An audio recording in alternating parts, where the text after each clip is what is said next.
दिनैनि मिउचुवेल फान्डआव माबायदि प्रफिट लस माबायदि प्रफिट लस देखायदों बेखौ आङो दान्दिसे एक्सप्लेन खालामना देखायनि आंनि पर्टफलिय'आव दिनै प्रफिट ना लस बेखौ आङो देखायनि बिदिब्ला नायदो आंनि बड' इनभेस्टर चेनेलाव बयखौबो वेलकाम खालामना नायनोसै अके दानिया डासबर्डआव थांनांगोन आं मोनसे पइन्ट खालामना लाग्रोनि ओके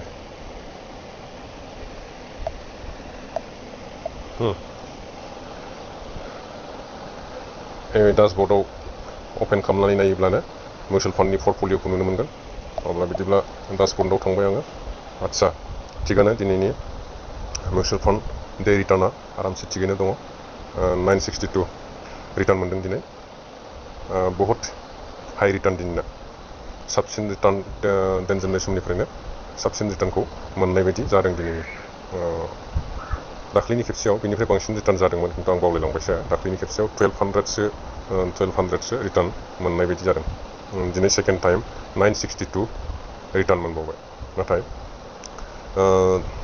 आंनि पर्टफलिय' डाउनाव थांदोंमोन डाउनाव थांनानै दा दावखोफिनबाय दासिमबो रिकभार जाफिनजोबाखै माने दाखालि 3000नि उपरावबो थांबायमोन नैबे आंनि जितु टटेल गेइना टटेला 3300सो सामथिं बेबायदि प्रफिट गेइन जाबायमोन टटेल रिटार्नाव दा मार्केटआ दासान्दि डाउन ट्रेन्ड मार्केटआ दासान्दि डाउन ट्रेन्ड माने रिलिज जाबाय थादों बे हिसाबै जोंनि मिउचुवेल फान्डआव इनभेस्ट खालामनाय जितु प्रफिट लस बेफोर मार्केटनि शेयार मार्केटनि स्टक्सफोरनि ट्रेन्डनि सायावसो जेथिया ट्रेन्डआ गोजौ फारसे माने आप ट्रेन्ड जुदि जायोब्लासो नोंनि पर्टफलिय'आबो ग्रिन जाबाय थागोन बा पर्टफलिय'आव नोङो प्रफिटखौ बांसिन नुनो मोनगोन दासान्दि मार्केटआ बाजेट जाखांनाय लोगो लोगो मार्केटआव बाजेटनि निउस मोननाय लोगो लोगो क्रास जादों मार्केटआ थारमाने डाउन ट्रेन्ड जादोंमोन बेनिखायनो पर्टफलिय'आ रेड माने लसआव थांबाय थाथ'दोंमोन दा मार्केटआ फिन स्टक्सफोरनि माखासे स्टक्सफ्रा गोजौ फारसे दावखोनायखाय पर्टफलिय'आव दिनै ग्रिन नुनो मोनदों थेवबो दा गुबुन स्टक्सफोर इन्डेक्सनि बेलायाव थांनानै नायहैब्ला इन्डेक्सआव नायनो हायो दा इन्डेक्सआव नायनि आङो इन्डेक्सआव आदसा निफ्टि 50 आरो बेंक निफ्टि बे मोननैखौ नायोब्लानो मिथिना मोनगोन निफ्टि 50नि वान डे केन्डेलाव दासान्दि निफ्टि 50आ माबायदि पजिटिभ ना नेगेटिभ बेखौ जोङो नायोब्लानो बे हिसाबै मार्केटनि जितु स्टक्सफोरनि रेलिया बबेथिं डाउन ट्रेन्ड ना आप ट्रेन्ड बेखौ जों हमनानै मोनो बिदिब्ला मार्केटआ दिनैनि दिनाव बुलिश सेन्टिमेन्ट देखायदों नैबे डे केन्डेल हिसाबै बुलिश दिनै मार्केटआ एसे ओंखायनो दिनै मिउचुवेल फान्डआवबो प्रफिट नुनो मोनदों निफ्टि 50नि बेलायावसो दा जोङो निफ्टि 50आवहाय दिनै बुलिश केन्डेल नुनो मोनबाय बुलिश केन्डेल नुनायखायनो जोंनि स्टक्सफ्राबो निफ्टि 50आव थानाय जितु स्टक्सफोर निफ्टि 50आव जेसेबां स्टक्सफोर दङ बे स्टक्सफोरनि पारफर्मेन्सनि सायावसो इन्डेक्सआबो माने गोजौ फारसे आप ट्रेन्ड रेलि जादों आरो बेखायनो मिउचुवेल फान्डआबो बेवहाय माखासे सोमोन्दो दङ बेखायनो माखासे स्टक्सआवसो इनभेस्ट खालामनाय जायो नालाय मिउचुवेल फान्ड मेनेजारफ्राबो माखासे गोबां स्टक्स लानानैसो बेफोर स्टक्सआव डाइभारसिफाइ रानै दोनजोबो जोंनि जितु मान्थलि SIP दोननाय 1500 बेबायदि दोननाय मोनफ्रोमबो स्टक्सआव रानै दोनजोबो बेखायनो निफ्टि 50 आरो बेंकिं सेक्टर्सनि बेंक निफ्टि बेंकनि जोङो केन्डेलनि सेन्सखौबो नायनो हायो बेंक निफ्टिया खिन्थु बेंकिं सेक्टरा गोबां डाउनाव स्टक्सफ्रा गोबां डाउनाव ओंखायनो इन्डेक्सआबो जोबोद डाउन फारसे माने नेगेटिभ मुभमेन्ट देखायबाय थादों दा जोंनि इन्डियान मार्केटआ डाउन ट्रेन्ड जाबाय थादों डाउन ट्रेन्डखायनो दिनै मिउचुवेल फान्डआवबो साननैसो लस देखायबाय थादोंमोन दा बेयो आप ट्रेन्ड जेथिया जागोन अब्लानिया स्टक्सफोरा आप ट्रेन्ड जुदि जाफिनोब्लानो इन्डेक्सआबो गोजौ फारसे पजिटिभ मुभमेन्टआव फैफिनगोन आरो नैबे डे केन्डेलफ्राबो लासैनो पजिटिभ मुभमेन्टआव थाङै जितु नैबे हाइखौ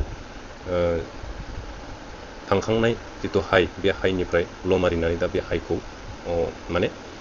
ब्रेकआउट खालामब्लानो जोंनि जितु स्टक्सफोरनि पारफर्मेन्स स्टक्सफोरनि जितु आप ट्रेन्ड बेबो मोजाङै रिलिज जागोन आरो स्टक्सफ्रा माने पजिटिभ जायोब्लासो मिउचुवेल फान्डनि प्रफिटआबो माने पजिटिभ फारसे ग्रिन फारसे नोंनि प्रफिटआबो जाबाय थायो दा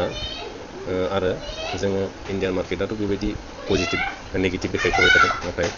ग्लबेल मार्केटनि सायावहाय जोङो गुबुन माबायाव नायनो हायो ग्लबेल मार्केटआ माबायदि सेन्टिमेन्ट जादों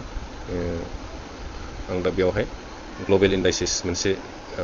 ग्र'एप्सनि थ्रुयै नैबे मोनसे ग्लबेल इन्डाइसिसआव नायोब्ला मिथिगोन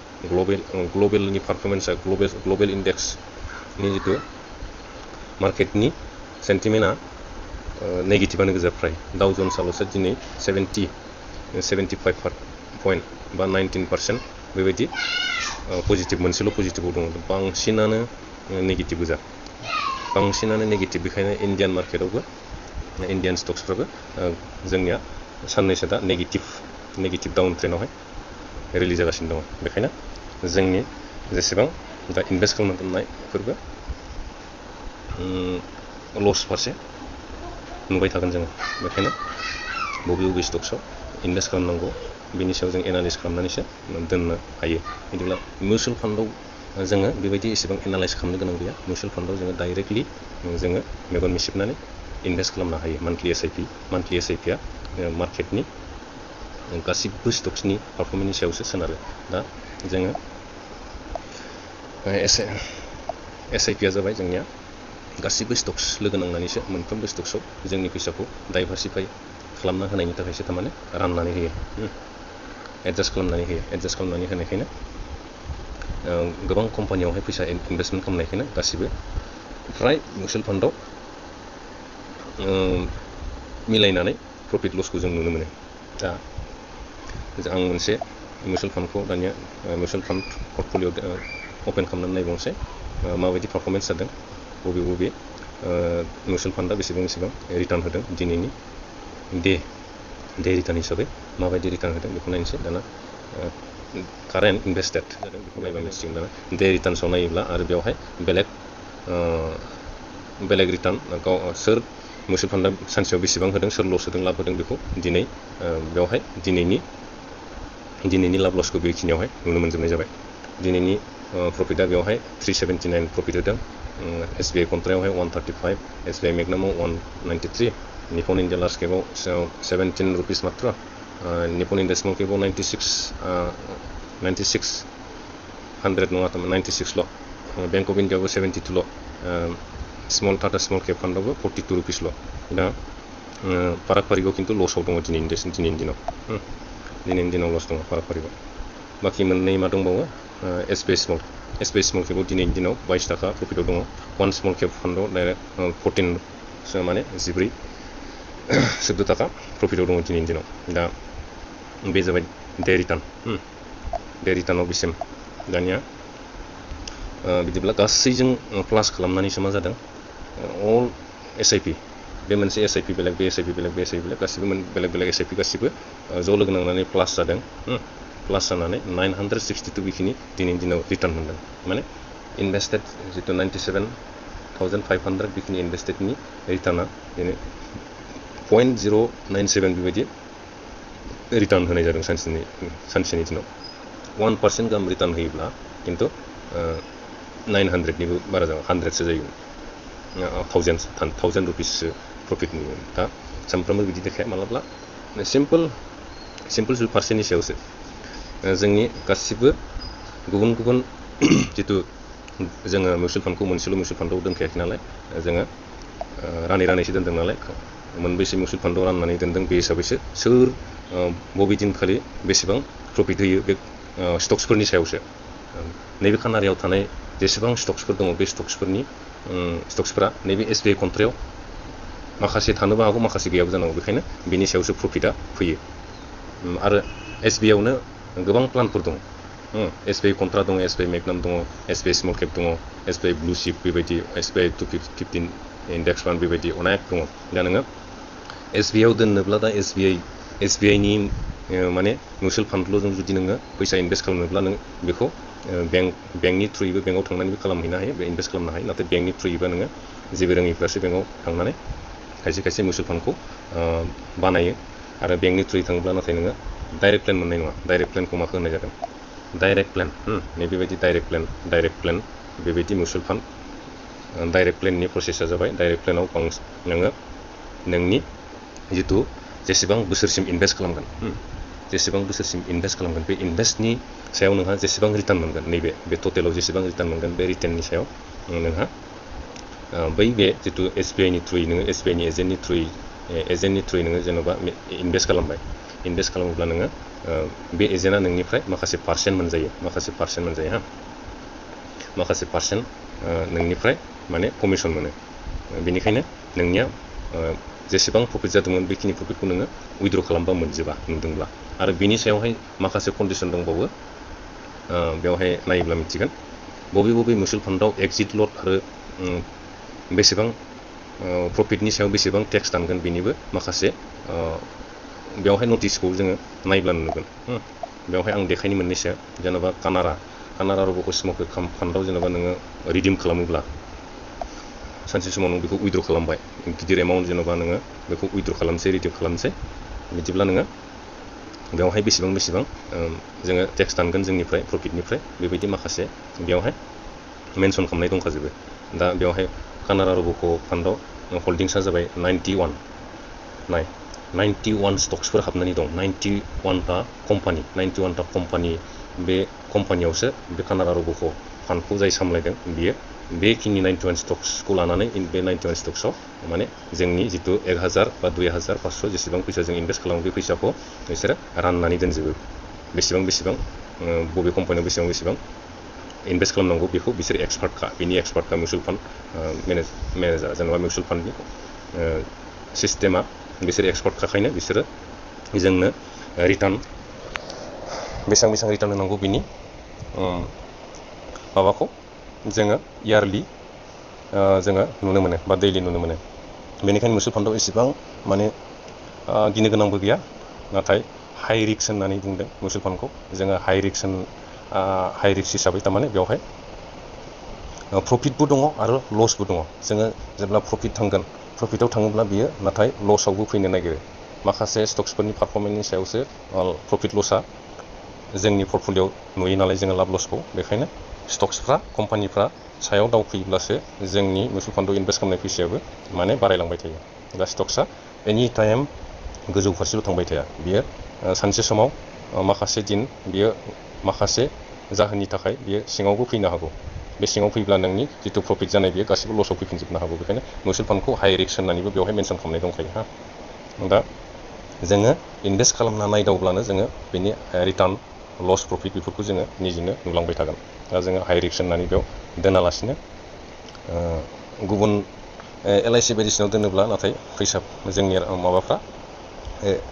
इन्टारेस्ट बा रेटफ्रा जों बारा मोननो नागिरा जोंनि डिप'जिटनि सायाव एसेबां फैसा जोङो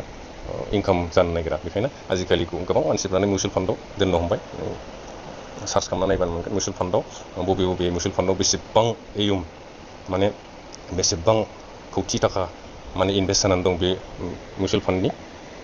हिस्ट्रिखौ नायबानो जोङो नुनो मोनजोबो जेनेबा बेयाव एक्सपेन्स रेशिय'खौ नाय एक्सपेन्स रेशिय'आ जाहैबाय 0.43% एक्सपेन्स रेशिय' GST दानगोन थारमाने एक्जिट जायोबा नों बे माने मिउचुवेल फान्डनिफ्राय जितु फैसाखौ नोङो रिडिम खालामोबा बख'योब्ला नों 43% प्रफिटनिफ्राय दानगोन प्रफिटनिफ्राय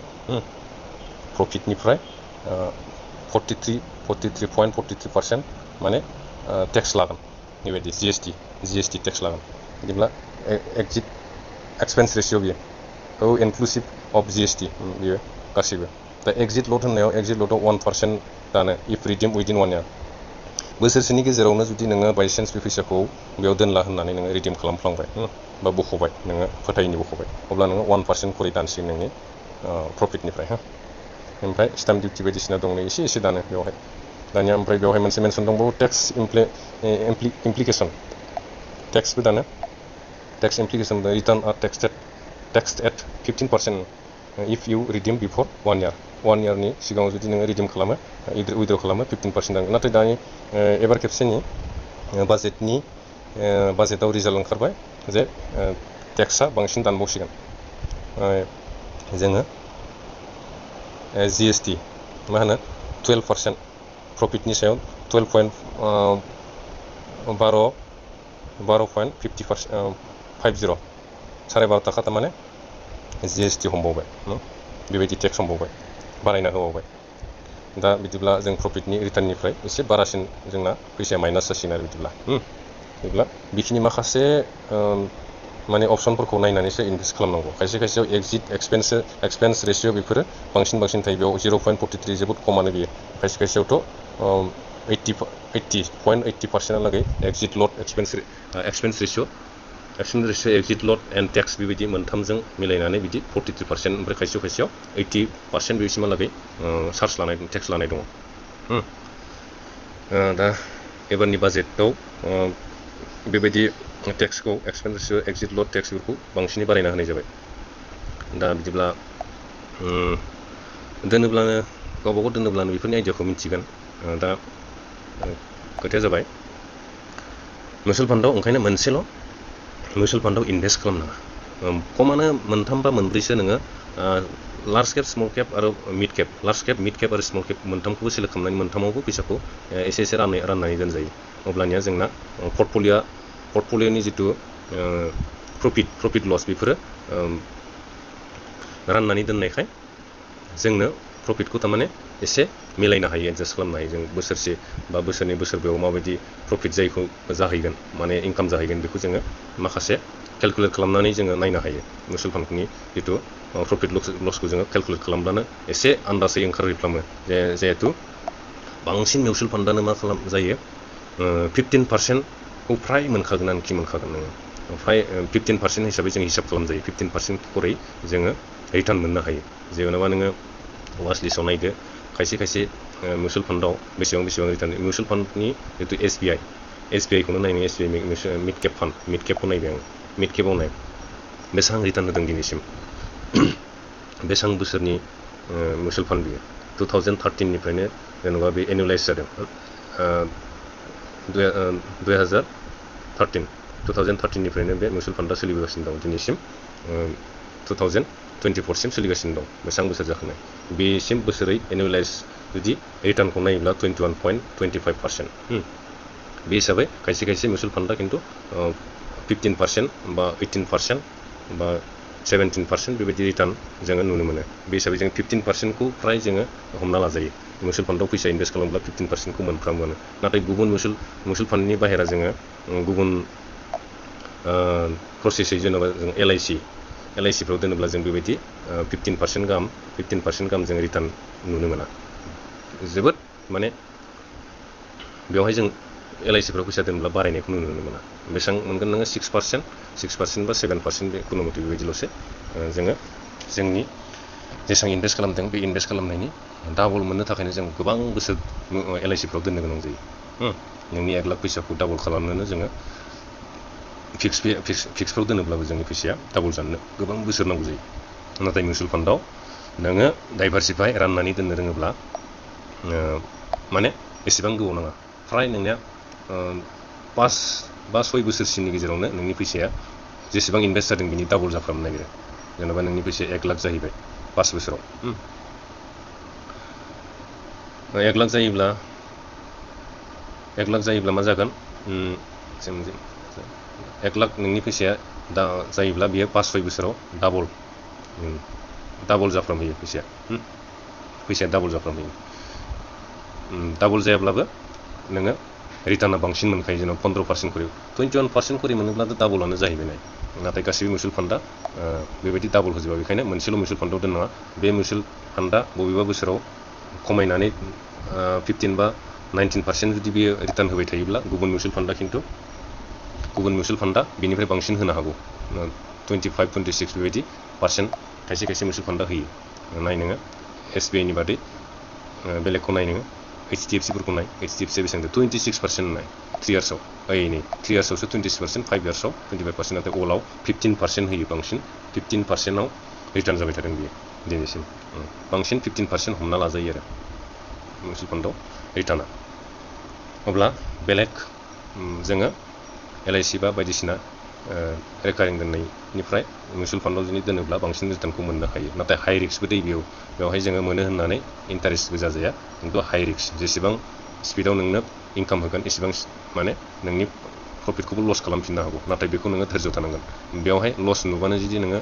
फैसाखौ उइद्र खालामजोबनांगौ बे नङा नोङो बेखौ धैर्य खालामनानै मास मोनफ्रोमबो नों SIP खौ दोनबाय था अब्लानो बेयो लासैनो रिकभार जाफिननानै नों सानसे समाव टाइम होनांगौ होनदों बेखायनो मिउचुवेल फान्डआव टाइम होनो हायोब्लासो जोङो गिदिर एमाउन्ट बानायनो हायो टाइम होनो हायोब्लासो बेखायनो फ्राय मिउचुवेल फान्डआव फैसा इनभेस्ट खालामोब्ला 10 बोसोरनिफ्राय लानानै 15, 20, 25, 30 सिम जोङो सेस्था खालामनो हानांगौ फ्राय 15 बोसोरसिम जोङो सेस्था खालामोब्लानो जोंनि रिटार्नखौ गोबां नुनो मोनहैयो जोङो जेसेबां दोनगोन मान्थलि बिनि सायावहाय जोङो डाबलनिफ्राय बहुत गुन फैसा बारा जाना जोङो इनकाम जानाय नुनो मोनो दोनना नायोब्लानो जोङो बेवहाय धैर्य थानांगोन खिन्थु बिदिब्ला आङो बेखिनिखौनो दिनै एक्सप्लेन खालामनाय जाबाय दिनैनि भिडिअआ बेखिनियानोसै बिदिब्ला आङो आंनि मिउचुवेल फान्डनि सोमोन्दै दिनै पर्टफलिअनि सोमोन्दै एसे एक्सप्लेन खालामनाय जाबाय दा भिडिअखौ लाइक साबस्क्राइब कमेन्ट खालामदो नेक्स्ट भिडिअ गुबुन टपिक लानानै फैफिनसिगोन आंनि मिउचुवेल फान्डनि सोमोन्दै अके थेंक इउ